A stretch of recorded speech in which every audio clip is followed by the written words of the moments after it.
pessoal, boa noite, obrigado pela sua audiência aqui no nosso Domingão do Carlão. Se você está aqui agora é porque realmente você dá valor para essas coisas raízes que a gente coloca aqui no Domingão do Carlão.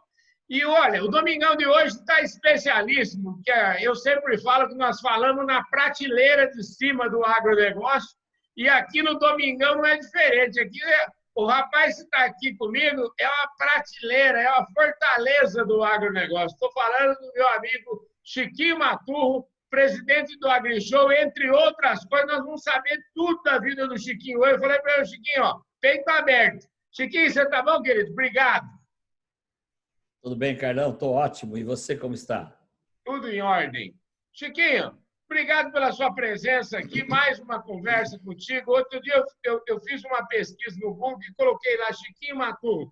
E eu fiquei tão feliz, sabe? Porque apareceram 5 entrevistas suas comigo, assim, as primeiras, assim, na ordem. Eu falei, não, é bom demais esse trem. Você vê que eu ando...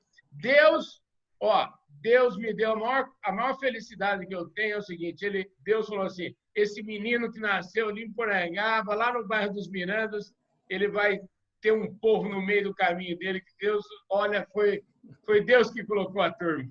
Chiquinho, mais uma vez eu te agradeço a sua presença. Imagina. E esse programa é para a gente falar um pouquinho de história, é para a gente começar do começo. Então, eu quero que você conte essa história, porque você tem um sobrenome, né? Esse Maturro deve ser dos italianos que vieram para o Brasil. Queria começar contando essa história aí. Caramba, a história de todo imigrante, né? Para começar, ninguém veio de primeira classe da Europa para cá, né? Todo mundo ou veio no convés ou veio no porão. Isso aí não tem nem conversa. E o meu bisavô, junto com o meu avô e mais um filho, mais um irmão do meu avô, desembarcaram em Santos em 1892. Essa foi uma grande imigração que veio para o Brasil. Meu avô é originário da Basilicata, numa cidade que se chama Bela, na Itália. Uma cidadezinha pequenininha, tem 1.400 anos, já tem quase 2.000 habitantes. É uma cidade que tem progredido muito, né? 2.000 habitantes. Eu estive lá e passei por lá, traz uma emoção muito forte.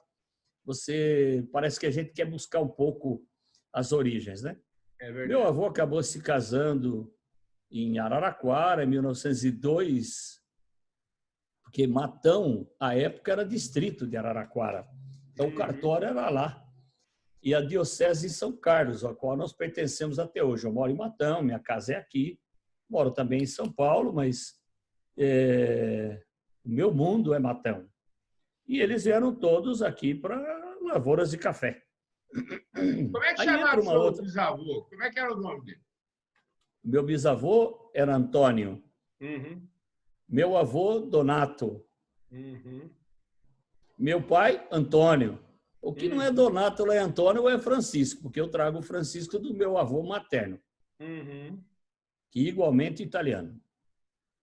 E aproveitar, já que você emendou o seu avô Antônio, o seu bisavô Antônio, o seu avô Donato, o seu pai Antônio, eu ia te perguntar, seu filho é Donato ou não? Não, meu filho é Fábio, mas meu neto é Francisco. Meu neto é Francisco. Francisco, muito bem. Aqui a gente sempre põe nome de santo em todo mundo para ver se dá certo, né, Carlão? É uma tentativa. Para ver se cola, né, Chiquinho? Para ver se cola. Põe nome de santo, quem sabe dá certo. Chiquinho. Então, Carlão, acontece que Matão tinha uma fazenda de café e era considerada a maior fazenda de café do mundo. Era uma fazenda que pertencia a um nobre português católico, como era o tempo do Império. Então, esse cidadão recebeu uma sesmaria, 60 mil hectares de terras boas. Porque aqui chama-se Matão por uma razão. Você vem de São Paulo, no sentido interior, você vem em terra de campo, é um cerradinho brabo. E quando você chega nessa região, chegava no Matão, quer dizer, uma vegetação mais alta, mais densa, madeira de lei, então era uma terra boa, que não tinha conhecimento científico, não tinha técnica nenhuma, tinha que buscar terra boa, desmatar e plantar café. E esse imigrante, esse nobre português católico, se chamava Leôncio Carlos de Magalhães, ou Nhonhô Magalhães, tinha essa sesmaria. Plantava café. Como é que esses imigrantes chegavam? Desembarcavam em Santos, como todos, subiam a serra de trem e ia para a hospedaria do imigrante em São Paulo. Certo. Depois, Museu do Imigrante e hoje Memorial do Imigrante. Então, os proprietários de terra iam para São Paulo selecionar mão de obra com a mesma cultura que eles selecionavam escravos, que não era nenhuma maldade nisso, era uma cultura. Eles selecionavam escravos por braços, gente que precisava trabalhar, gente que tinha condição de trabalhar, quem tinha filhos homens mais fortes, bem fortes para o trabalho. Era uma cultura da época, não tem maldade nisso. Entendi. Então, selecionava e punha no trem e arrastava para o interior. Não sabia como eles saíram da Europa sem saber para onde ia para o interior também, com a mínima noção de onde ia morar, onde ia se hospedar, onde ia comer, onde ia dormir. E nessa condição, chegou, entre tantos e tantos imigrantes, chegou meu avô, meu bisavô, e vieram trabalhar na roça. Meu avô casou-se em 1902, um casamento que acabou gerando 11 filhos, entre eles meu pai, que também ficou nas lavouras de café por muitos e muitos anos, que essa fazenda de café gigantesca um dia foi vendida para uma companhia inglesa, em 1924. É uma história linda, bonita, e dizem, ou a história aqui conta, que foi o maior cheque emitido na história do Brasil até então, a venda dessa fazenda. 60 mil hectares, à época, com 5 milhões de covas de café. Hoje a gente diz pé. Naquele tempo, eram covas de café com 4 mudas, né? Com 5 milhões de covas. Essa fazenda foi vendida por uma companhia inglesa, que é uma fazenda continua gigantesca, que um dia, 1950 e alguma coisa, foi comprada pelo então embaixador Dr. Walter Moreira Salles, que acabou loteando a fazenda, vendendo partes, vendendo por seção, né? E também tem que se lembrar que a época da imigração, estrangeiro não podia ter terra no Brasil, só os natos. Então, só os filhos podiam comprar terra, os filhos dos imigrantes, porque já eram nascidos no Brasil. E no loteamento dessa fazenda, picando essa fazenda, foi vendido para muita gente, pequenas partes, grandes partes, enfim. Depois outros vieram, consolidaram, compraram parte do outro, enfim. Foi assim a história. E Moreira Salles tem aqui ainda uma fazenda de 14 mil e poucos hectares, aqui em Matão, tudo aqui no município. E essa fazenda, à época, Carlão, ela pegava aqui vários municípios, ia até Tabatinga, Itápolis, toda essa região era parte da fazenda. Fazenda de 60 mil hectares, você vê quantos municípios abrange, né? São Paulo é um estado pequeno, então acabou pegando muitos municípios. Então, essa é uma história. Eu acabei nascendo por aqui, e nasci já faz tempinho, estou acumulando juventude aí desde 1948. É jovem, uma barbaridade, rapaz. Estou acumulando juventude, Carlão. O meu pai nasceu em 1945, de maneira que você é muito jovem, entendeu? Quase podia ser meu irmão. Quase. Então, Carlão, esse é um pouco da história de como chegou aqui meu avô, aos 10 anos de idade, e continuou trabalhando em lavoura de café. Meu pai trabalhou nessa fazenda durante muitos anos, e um dia todo mundo mudou para a cidade, precisava estudar os filhos, embora a vida nessa fazenda fosse muito boa. Os ingleses davam condições excelentes, todas as casas da época de alvenaria, com água encanada, que não era comum, né, com luz elétrica, que não era comum, todo mundo tinha. Tinha direito a criar seus próprios animais até um determinado limite, tinha regra para tudo, todo mundo tinha porco, todo mundo tinha galinha, todo mundo tinha direito a ter 2 vacas de leite para tratar dos seus filhos, quer dizer, podia não ter muito dinheiro, mas tinha muita fartura. Então, todo mundo foi muito bem criado, muito bem educado, escolas boas. Mas aí, um dia começa a se desfazer essa propriedade. Os ingleses venderam, começam a se desfazer e se mudam para a cidade. Os filhos para estudar, para melhorar de vida, ou tentar melhorar de vida, pelo menos, né? E aí eu começo a trabalhar muito cedo, trabalhar cedo e estudar trabalhar durante o dia, estudar à noite. como era bem comum para a minha época. Aos 14 anos, tive minha primeira carteira assinada, que é só com 14 que podia, não quer dizer que a gente começava a trabalhar aos 14, não. Ia trabalhar, como dizia na época, eu aprendi ofício lá no alfaiate, lá não sei aonde, lá não sei aonde. Era mais ou menos isso. Isso mesmo. Eu tive minha primeira carteira assinada de trabalho aqui em Matão, numa fábrica de máquinas agrícolas, que é a Baldan Implementos Agrícolas. E a Baldan é uma das mais antigas, se não a mais antiga, não é isso? A Baldan é de 1928, certamente é a mais antiga, né?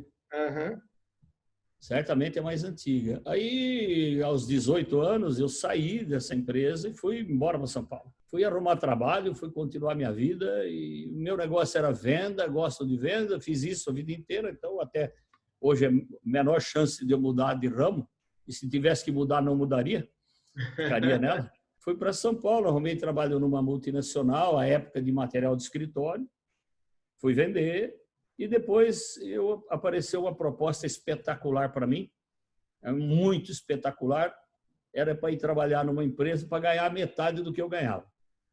Né? Parece meio besta isso, mas eu acho que eu queria alguma coisa nesse sentido, não é que eu queria ganhar menos, eu queria melhorar minha condição profissional e fui trabalhar na então GC Lever, hoje Unilever. A companhia GC Industrial tinha acabado de ser vendida para a Lever, a fábrica era Valinhos, escritório em São Paulo, já era um gigante a companhia GC. E eu fui trabalhar na GC Lever. E lá eu permaneci por uns 3 anos, foi uma base, trabalhar com uma empresa anglo-holandesa, isso aí deu para mim uma experiência, uma disciplina profissional muito grande, né? Essa empresa já era grande, já era antiga naquele tempo. E um dia conheço uma moça aqui em Matão, já conheci, acabei namorando, casando com ela. E em um determinado momento, volto para máquinas agrícolas, mas aí dessa feita na Marquesan. Aí começa uma outra história da minha vida profissional. Fui para a Marquesan trabalhar em vendas e 2 anos depois eu fui a diretor comercial, depois que eu estava lá, diretor comercial, e de lá eu me desliguei em 2009. Lá eu fiquei 39 anos e meio, ou quase 40 anos. Né? Uau. Me desliguei porque já era hora de desligar, já era hora de buscar outros rumos. Mas nesse meio tempo, Carnal, tem muita história ainda aí. Lá atrás, um dia nós juntamos um grupo de amigos para fazer alguma coisa diferente, porque todos nós participamos de feiras, todos nós fabricantes de máquinas participamos de feira. Como é que eram nossas feiras? Você sabe disso, eram feiras agropecuárias que aconteciam no Brasil. Show sertanejo lá pelas 11h30, meia-noite, e nós tentando vender máquina à noite, tomando uísque, tomando cerveja, comendo churrasco, aquele povo todo lá esperando o show dos artistas, né? E nós achando que estava vendendo máquina. Ia dormir tarde, meio bêbado, não vendeu nada e estava moído no outro dia, precisava trabalhar. Era um negócio que a conta não fechava, porque a gente só gastava dinheiro. Nós pagamos a conta. Então, juntou um grupo aí diríamos assim, de ousados, né? Para fazer uma feira que trabalhasse durante o dia. Uma feira que acontecesse das 8 da manhã às 6 da tarde. E apareceu o tal do Brasílio de Araújo Neto, de Londrina, na Fazenda Couro de Boi, que ele fez uma feira. Foi presidente da Sociedade Rural Brasileira, da Sociedade Rural do Paraná, né? Exatamente, Sociedade Rural do Paraná. Ele fez essa feira, que era uma feira dinâmica, onde as máquinas estavam em operação, lá na Couro de Boi. Isso, Carnão, eu vou dizer assim para você, 92. 93, ele fez a mesma feira em Uberaba. E eu fui em Uberaba, fui na Couro de Boi em 92, fui em Uberaba em 93, com o depois ministro da Agricultura, Roberto Rodrigues. Nós fomos ver essa feira lá e encaixava naquilo que nós imaginávamos, que ela acontecia durante o dia. Mas, por alguma razão, não teve sucesso a feira. A feira era pequena, não teve sucesso. O Roberto é nomeado secretário da Agricultura de São Paulo, a ideia cresceu, o Roberto Rodrigues que depois foi ministro, todo mundo sabe a história desse grande homem ligado ao agro brasileiro, ele cedeu uma área para nós dentro do Instituto Agronômico, a Estação Experimental de Ribeirão Preto. E lá fomos nós juntar os cacos do setor. Fizemos a AgriShow. Primeira edição, fizemos em 94. Estava aí um monte de gente boa. Se eu começar a citar o nome aqui, é uma lista gigante. Um monte de pesquisador, um monte de gente comprometida, um monte de gente que sabia trabalhar, gente ligada à ciência, à pesquisa. Foi uma alavanca para nós fazer uma feira extraordinária. A feira tinha tudo, Carlão, para dar certo. Tinha tudo para dar certo. No dia da abertura da feira, em 3 de maio de 94, chegava no Brasil o corpo do Ayrton Senna, que tinha morrido no dia 1º de maio na Itália. Então, em vez de nós fazer uma feira, nós fizemos um velório, porque todos nós estávamos de luto. Todos nós estávamos muito tristes com a morte, com a perda do Ayrton Senna, o grande ídolo dos meninos, dos mais velhos, dos adultos. E a gente tinha aquelas televisãozinhas assim, caixa de abelha ainda daquela época, um bombril lá na ponta da antena. Nós passamos o dia vendo o cortejo, o corpo chegar em São Paulo, ser recebido pelo governador do estado. A época era o Fleury, governador do estado de São Paulo. E a feira foi isso. Foi um amontoadinho pequeno de gente ali, de expositor muito pequeno, um restaurantezinho só para a gente comer uma comida simples e tentar servir para algum cliente desavisado que pudesse passar ali, né? Enfim, fizemos a feira. Muito bem. Em 95, repetimos a edição. E, por uma razão que não, ou várias razões que não vale a pena comentar, nós demos uma quebrada assim bonita. $1.800.000 de prejuízo. Uau! Sim, $1.800.000 em 95, Carlão. É muito dinheiro hoje, você calcula naquela época. Algumas entidades se foram, não quiseram dividir o prejuízo, porque é normal, quando tem lucro divide, quando tem prejuízo divide também. Algumas se foram, não quiseram dividir o prejuízo e, naquele momento, sobraram algumas entidades. A BAG, da qual eu faço parte até hoje, era novinha, estava começando, tinha um ano e pouquinho. A maior entidade que estava conosco, que ficou, e eu prefiro não falar das que se foram, era a ABIMAQ. À época, o presidente, chegamos lá com todo esse problemão, porque todos nós, fabricantes de máquinas agrícolas associados à ABIMAQ, fomos falar com o então presidente. Ele disse assim, vocês me ajudam? Nós vamos tocar.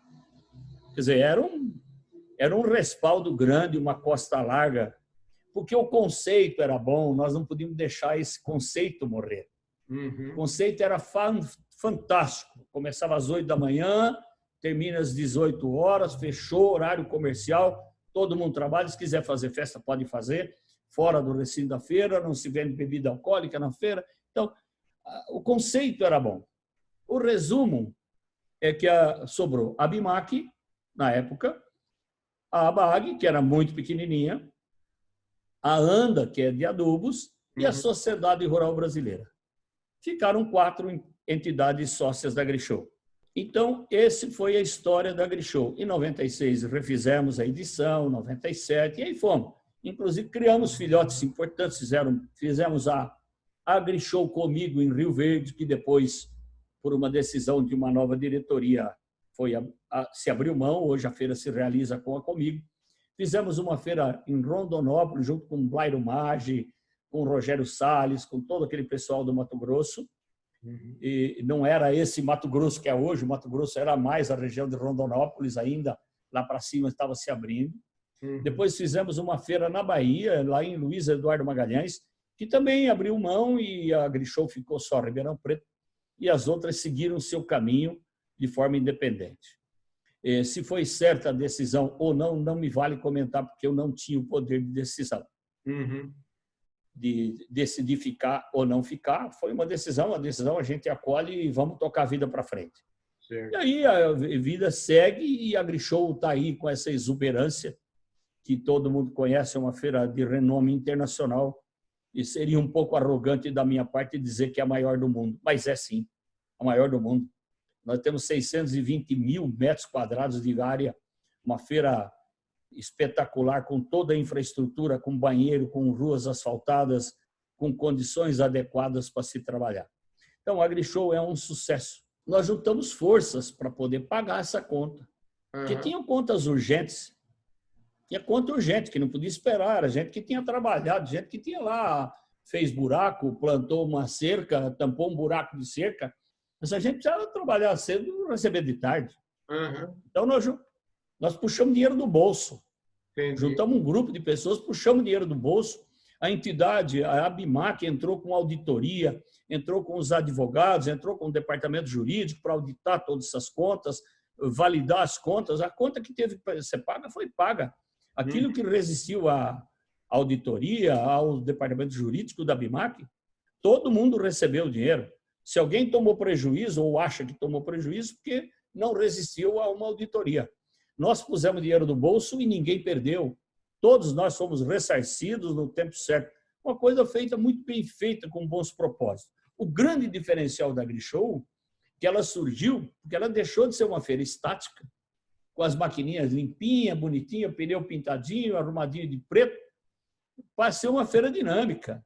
A gente ia para a AgriShow de botina, chapéu, para andar no meio do campo, de terra tombada, ver colheita de milho, ver plantio de safra, ver máquinas disputando entre si. Quer dizer, as máquinas ficavam alinhadas de todas as marcas, faziam um tiro de 50, 100 metros.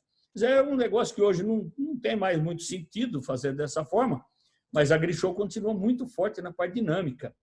Por isso que ela se chama, ela começou como Expo Dinâmica, lá atrás, pelo Brasil. Então, ela vem caminhando nesse rumo. E hoje tem muitos filhotes, muitas feiras que nasceram depois da AgriShow, e a gente fica muito feliz, nós não estamos tristes por isso, porque é concorrente aqui. Não existe isso.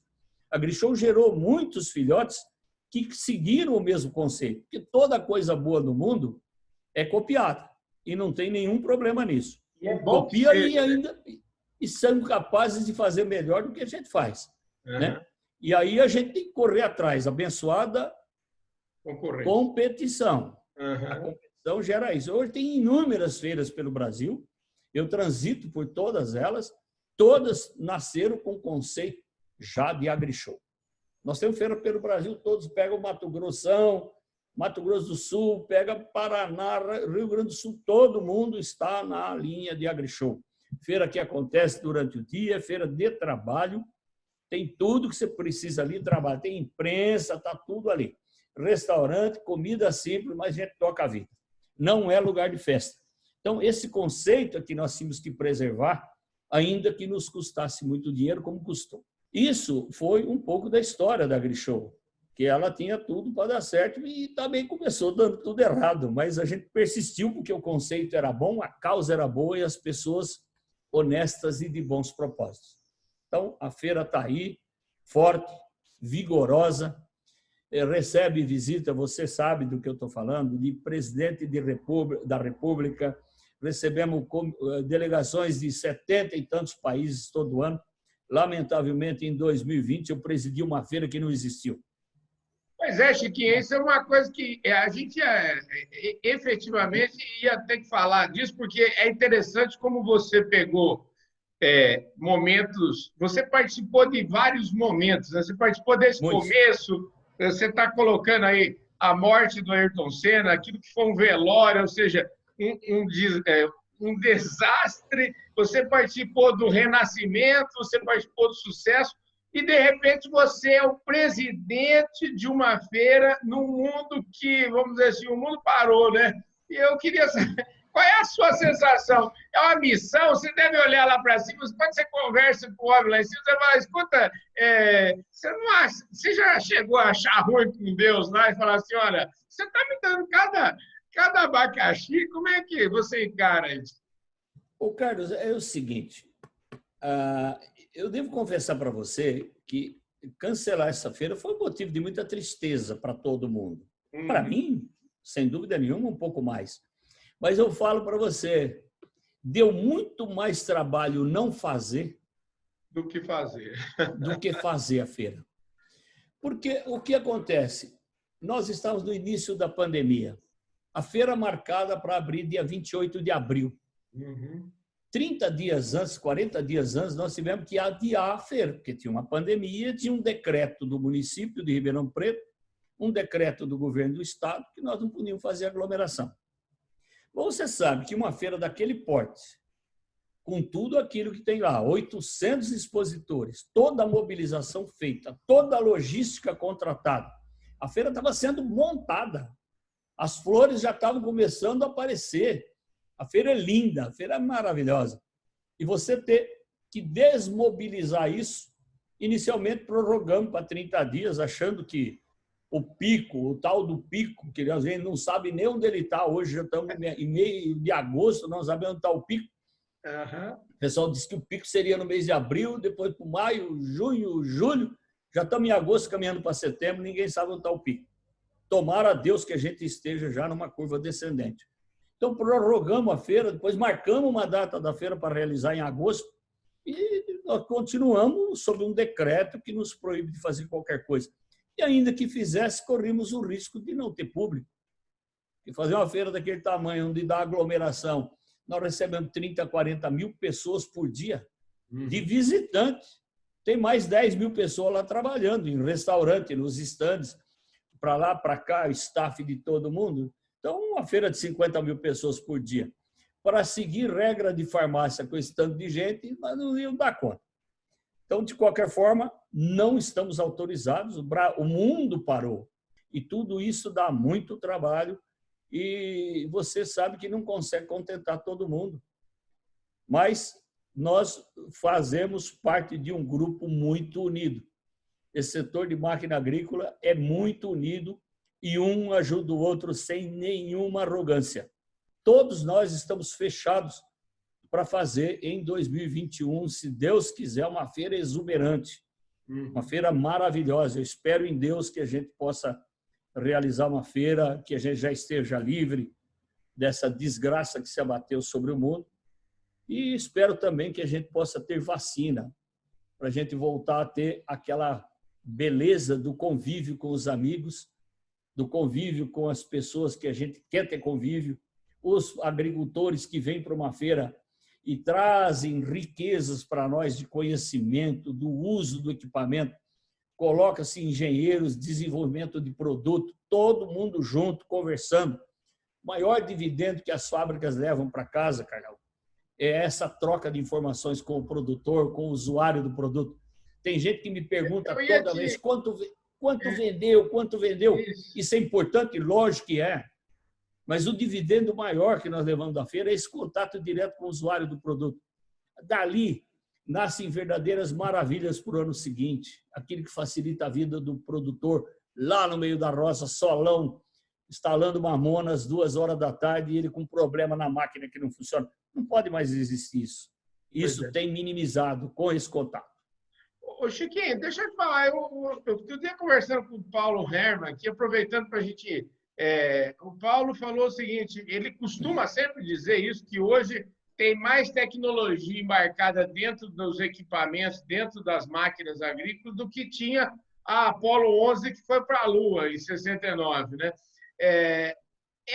Isso é uma tendência, isso vai mudar, isso, vamos dizer, já vem vindo nos últimos anos, e a tendência é que isso dê uma acelerada gigantesca, né?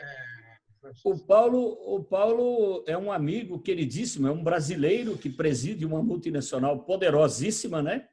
Todo mundo sabe. Ele está certo. No celular que você usa hoje tem mais tecnologia que tinha na Apollo 11. O nosso celular não vai na Lua, mas o sinal vai, né? Então, as máquinas agrícolas hoje têm mais tecnologia que qualquer carro moderno. O carro tem todas as tecnologias, mas elas estão no painel. Aí está a grande diferença. Então, o Paulo Herman tem razão, está certo, está correto. Ele é um moço que também tem uma história linda de vida, um engenheiro agrícola formado no Rio Grande do Sul, desembarca em São Paulo um dia, de onde ele nunca saiu e também nunca saiu daquele Rio Grande que ele ama tanto, né? Pois que nós também amamos. Embora a gente não seja tão perfeito como ele, porque nós somos paulistas, né?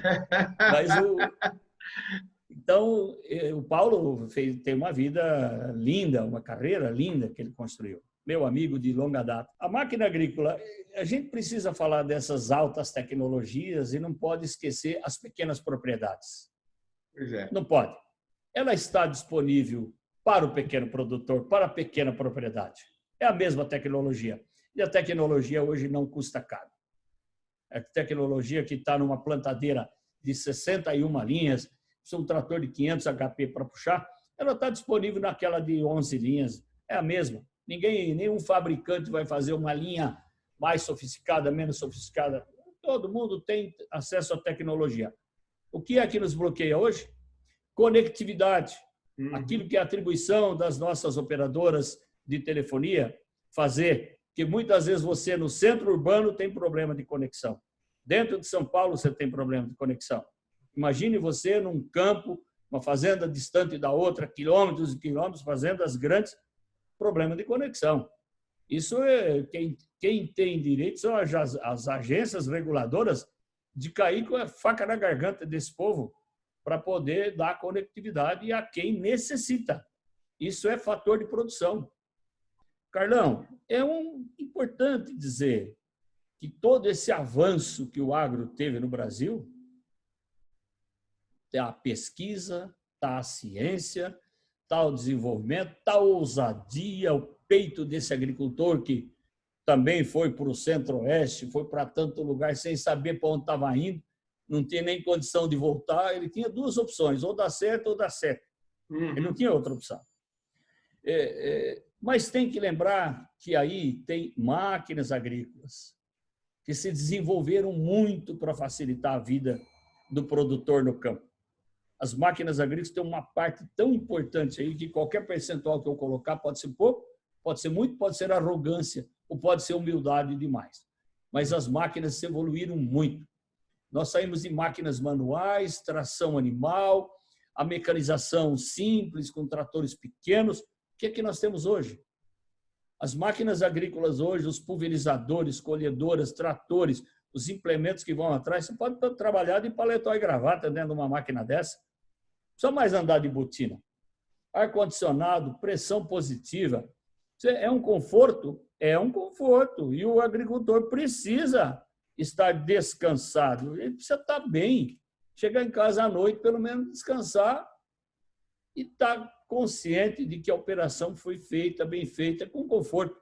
Isso é o operador, isso é o dono da fazenda, isso é bom para todo mundo. Isso é um fator, um dos fatores que levaram a produção no Brasil e a produtividade. Porque no machado é duro de fazer as coisas, Carnal.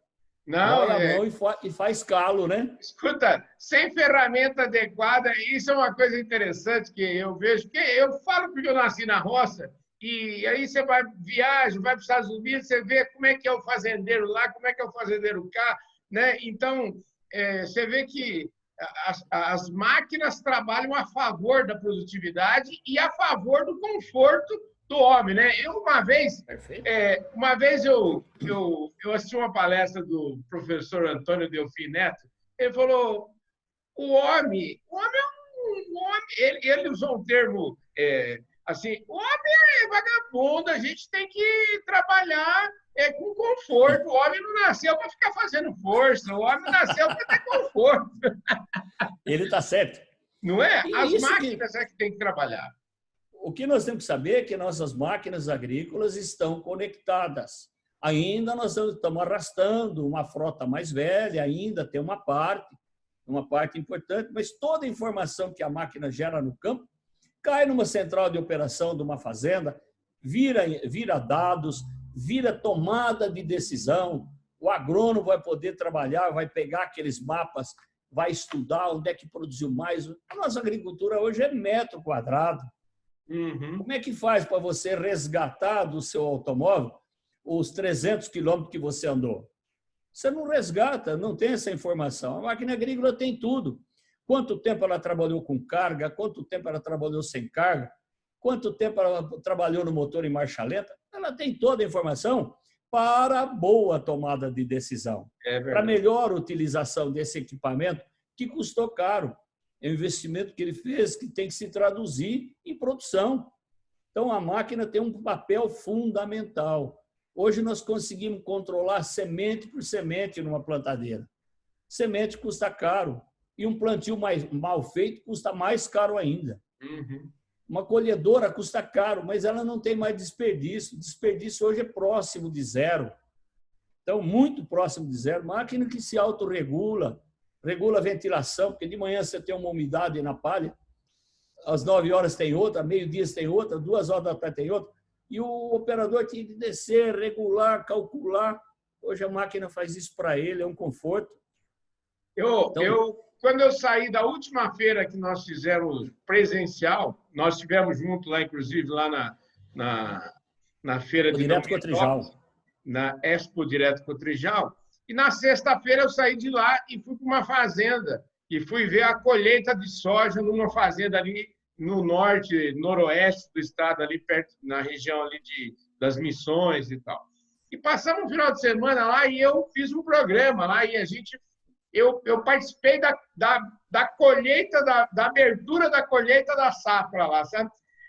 Foi um espetáculo ver o tanto que... Eu fui, na verdade, eu e o dono da fazenda pilotando a máquina, e nós estávamos conversando como se podia estar fazendo o meu programa lá. A gente ficou conversando sobre a vida, choramos, falando de tempo de infância. Aliás, mandar um abraço lá para os nossos amigos, lá para o Iriné Roberto, quero mandar um grande abraço. Ou seja, ao mesmo tempo a máquina regulava, o grão está verde, o grão está assim, o grão está assado. Um negócio impressionante, né? Carlão, quando você fala de cereais, é isso. Quando você fala de colheita de cana, é isso. Quando você fala de colhedoras de café, e nós temos um fabricante brasileiro gigante na colheita de café, né? Ela faz a seleção, ela controla, ela tem sensores de verde, está entrando muito café verde, está entrando muito café preto, ela faz tudo. Então, nós estamos assegurando qualidade, nós estamos melhorando a vida do produtor, do operador. Isso é um fator importante no campo das máquinas. Agora, tudo isso também foi possível, Carlão, não tem que fazer justiça para a história. Um dia, um ministro, um xará meu, chamado Francisco Turra, esse homem foi ministro da Agricultura, um grande amigo, um grande brasileiro, um homem que faz muito pelo Brasil. Francisco Turra, aliás, a gente podia assumir um compromisso aqui, né? Você, que é muito amigo dele, fazer um dia ele sentar aqui para a gente fazer uma prosa dessa pro Domingão. Olha, e ele vai fazer com o maior prazer, você vai ter um sucesso extraordinário nesse teu programa, porque o Turra, além de ser um grande brasileiro, é um homem do bem, é gente do bem. Mas deixa eu te dizer, esse homem preparou um material, ainda como ministro, que resultou naquilo que nós conhecemos como Moderfrota. Ele não foi o ministro que lançou. Ele deixou toda a estrutura pronta para o ministro Pratini de Moraes lançar esse programa no ano 2000. À época, se dizia, olha, o Brasil pode aumentar 8 milhões de toneladas de grãos só eliminando as perdas de colheita, perdas do transporte, perda na logística. Para isso precisava renovar o parque de máquinas. Francisco Turra fez isso. E por alguma razão, ele não estava no ministério, Pratini de Moraes, outro gaúcho, brilhante, assumiu o ministério e lançou esse programa.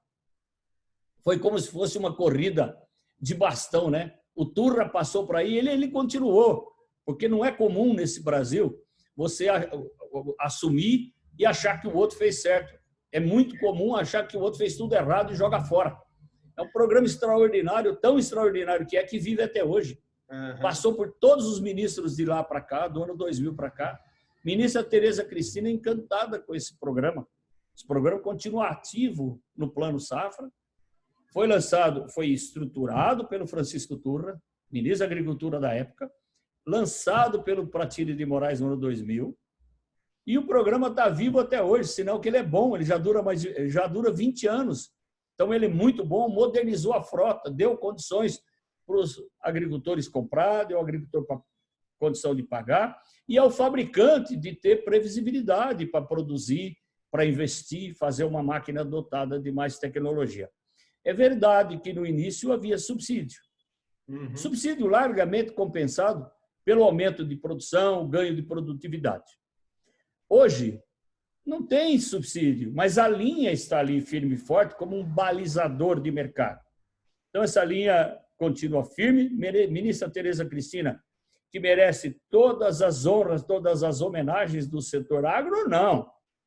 Dos urbanos. Sim, aliás, principalmente dos urbanos, né?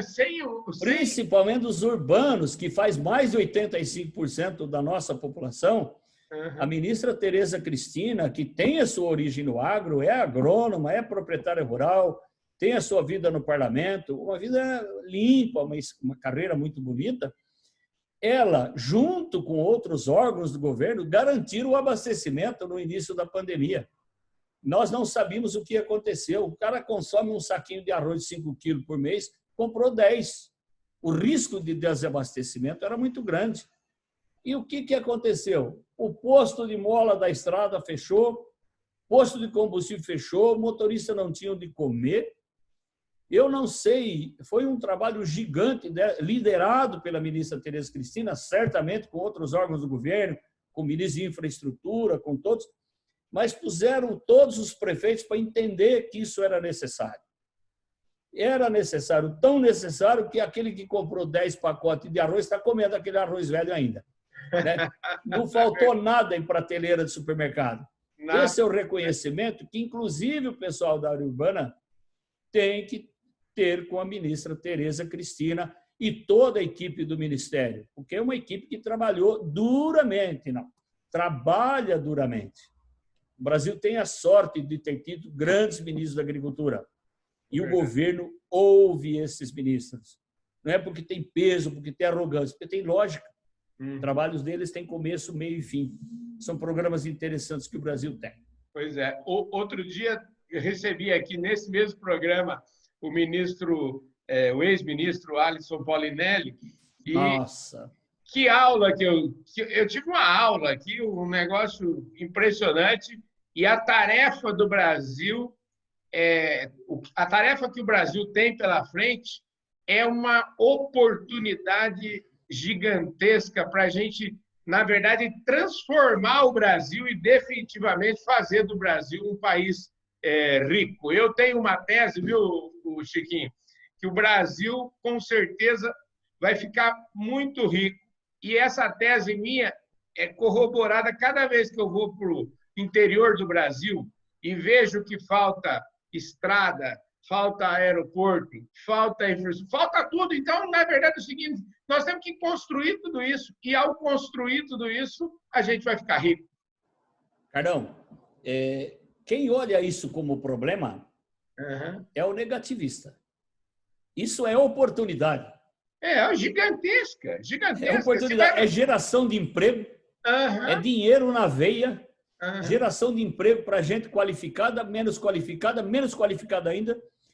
A logística da infraestrutura que o Brasil precisa é oportunidade. Esse ministro Tarcísio está fazendo um trabalho de gigante, de forma discreta, está rasgando esse Brasil de ponta a ponta. Você vê que nós não tivemos um porto parado durante a pandemia, nós não tivemos um aeroporto parado, as estradas continuam sendo concessionadas, privatizadas ou acabadas pelo governo. Nós tivemos aquele pedaço do Arco Norte, que é a fotografia mais conhecida, aquele mundo de atoleiro, era 40 e poucos quilômetros, 50 quilômetros, ou 10 quilômetros, não importa. Você, com aquele pedacinho, você não atravessa. Era aquela fila de caminhão naqueles atoleiros. Sim. Isso facilitou. Concluído aquele pedaço, que foi feito em 8, 10 meses, concluído aquele pedaço, o que aconteceu? Melhorou a vida do produtor, melhorou a vida do caminhoneiro, melhorou a vida do dono do posto de combustível na beira de estrada, do restaurante, melhorou a vida de todo mundo, com investimento, vamos dizer, pequeno, para o benefício que trouxe. Agora, essas concessões de ferrovias pelo Brasil todo, com lógica, não é uma ferrovia que liga nada a lugar nenhum. São ferrovias que estão ligando os pontos importantes do país. Isso diminui frete, o Brasil é muito grande, tem que trabalhar na logística de ferrovia. Nós passamos uma vida aí, um país rodoviarista, ainda naquele tempo com caminhões pequenos, hoje bitrem, rodotrem, mas continua sendo pouco, continua sendo caro. Então, tem muita coisa boa acontecendo nesse Brasil. O Brasil vai continuar crescendo? Vai. Vai continuar crescendo. Nós temos um monte de problema? Tem gente resolvendo. Tem muita gente resolvendo. O Alisson, inclusive, tem até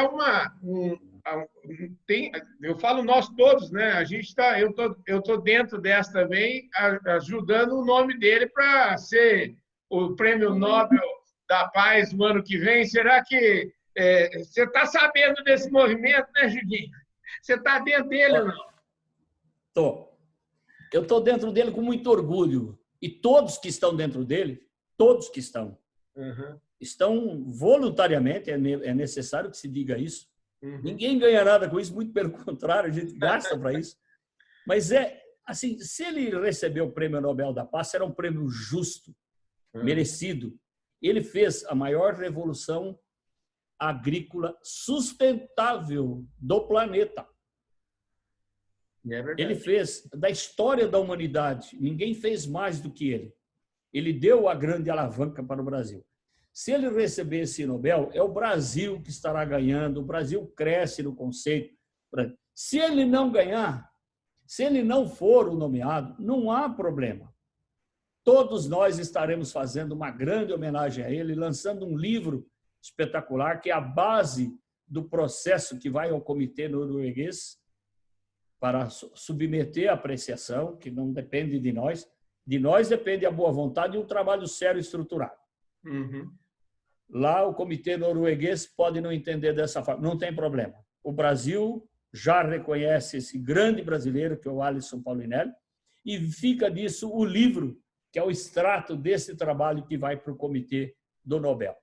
Então, esse livro, eu quero o meu autografado com as fotos que eu tenho do ministro Paulinelli.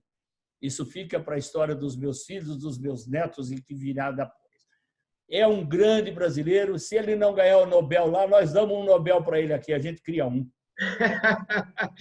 Ô, Chiquinho, deixa eu te falar. A gente já está nos finalmente aqui, nossa prosa. A gente podia ficar o resto da noite conversando aqui, mas efetivamente a gente tem que encerrar. Eu queria, para encerrar esse assunto, a gente deu uma passada, mas eu acho que, pelo que você me contou lá no começo da sua carreira, eu queria voltar um pouquinho lá atrás e para tentar fazer os devidos créditos aí. Eu conheci, no comecinho da minha carreira, em Uberaba, eu conheci os irmãos Marquesan, porque eles eram criadores de gado Nelore na época, e eu tenho a impressão que eu, da roça, fui da roça, mas eu tenho a impressão que o meu pai tinha as maquininhas, ainda tinha aquela, sabe aquelas plantadeirinhas de mão, aquilo? Matraca. As matracas, e a marca, o Tatu, Marquesan, era uma coisa impressionante, né? Como essa marca, ela, vamos dizer assim, ela está gravada no imaginário de qualquer pessoa, mesmo os mais humildes como eu aqui. E eu queria, então, que você falasse, já que você teve aí uma vida toda praticamente ligada a essa companhia, né? Foram quase 40 anos, como você falou, e até você começou a me falar que foi estudar em 1900, enfim, você nasceu em 48, depois foi para Matão, eu fiquei em algum lugar, eu parei e nós paramos, falando o seguinte, eu queria saber o que o Chiquinho parou de estudar, ele estudou até quando, ele estudou de noite, aí ele começou a trabalhar.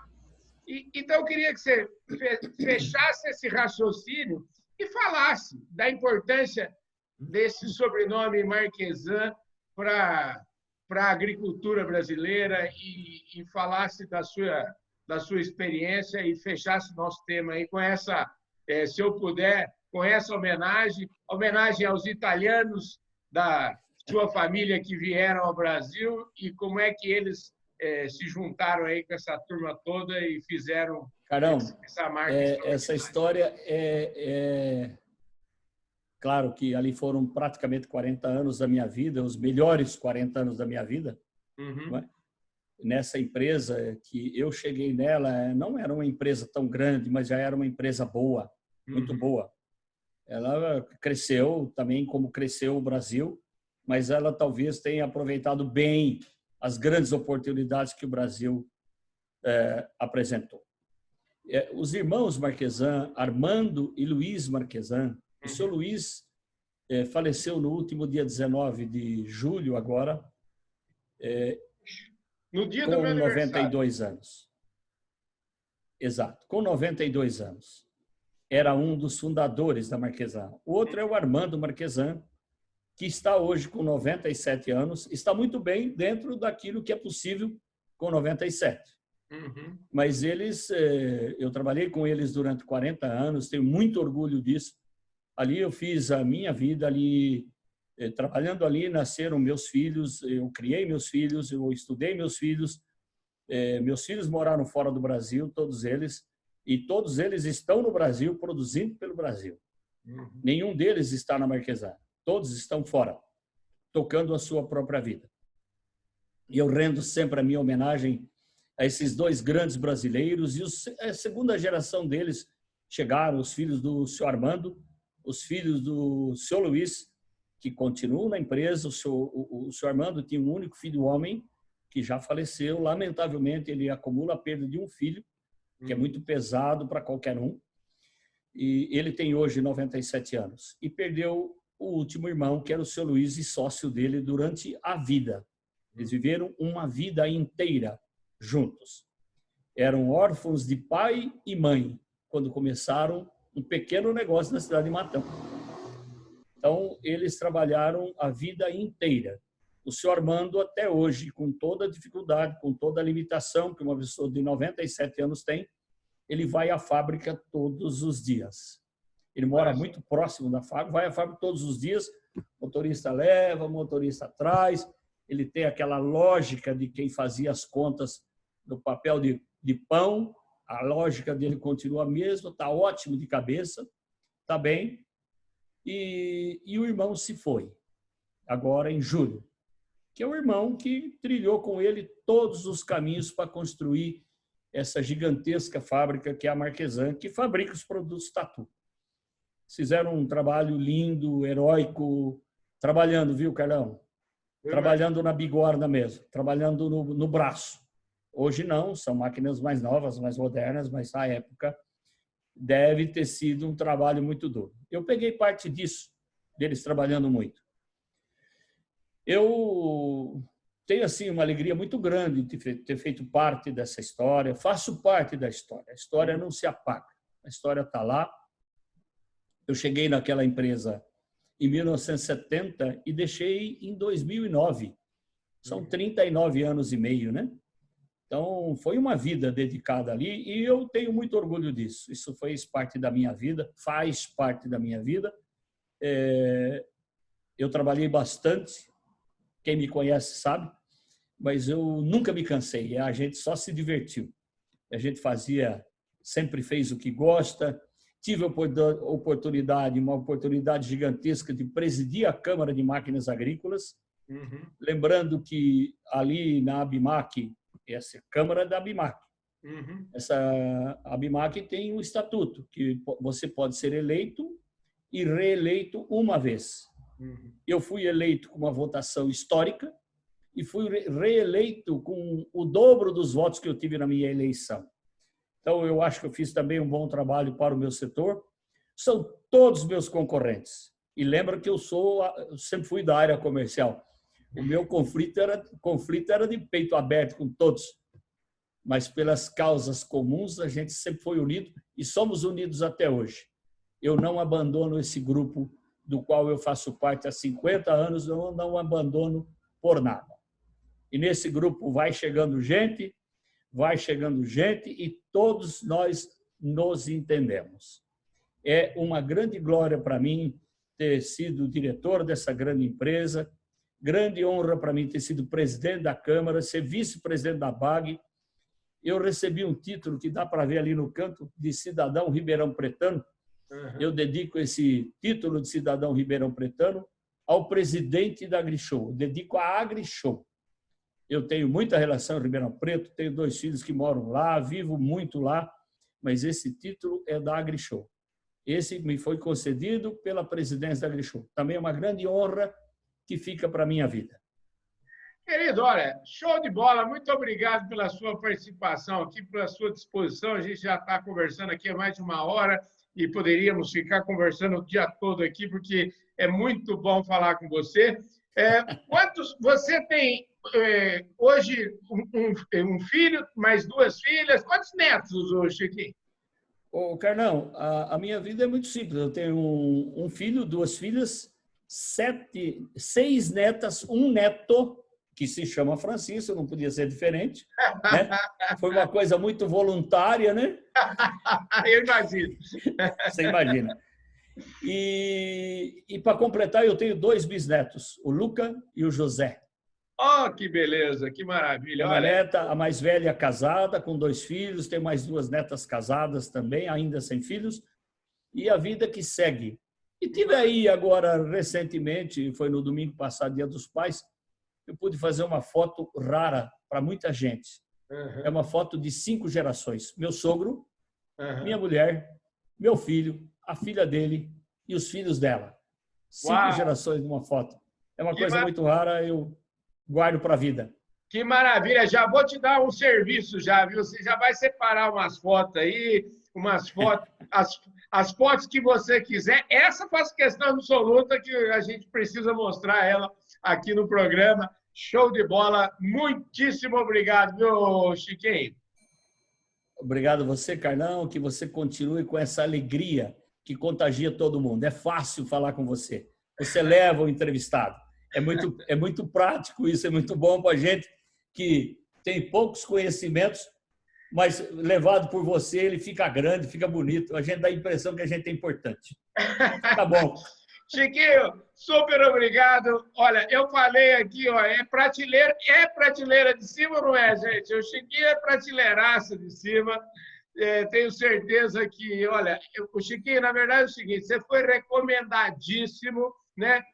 Seria recomendado por mim, mas foi recomendado por muita gente importante, muita gente que foi citada aqui hoje. Então, ó, eu tenho uma coisa, eu tenho ouvidos muito bons, entendeu? E, Chiquinho, você tem sempre que estar por aqui, a gente tem sempre que estar junto. Muito obrigado, viu? Carlão, muito obrigado. Você é um privilégio desfrutar da sua amizade. Maravilha. Você é gente do bem. Obrigado, Carlão. Você fica aí, você não desliga não, que eu tenho que fechar. Então é o seguinte, eu tenho que dizer para vocês que ficou até essa hora aqui conosco, muitíssimo obrigado, audiência qualificada do canal do Boi, através de mais de 25 milhões de parabólicas no Brasil inteiro e fora do Brasil, também nas TVs a cabo que são associadas aí, ou seja, a gente tem público aqui de mais de 100 milhões de pessoas potenciais. Muitíssimo obrigado a todos vocês. Eu vejo todos vocês no nosso próximo programa, no próximo domingo. Um forte abraço para todos. Valeu!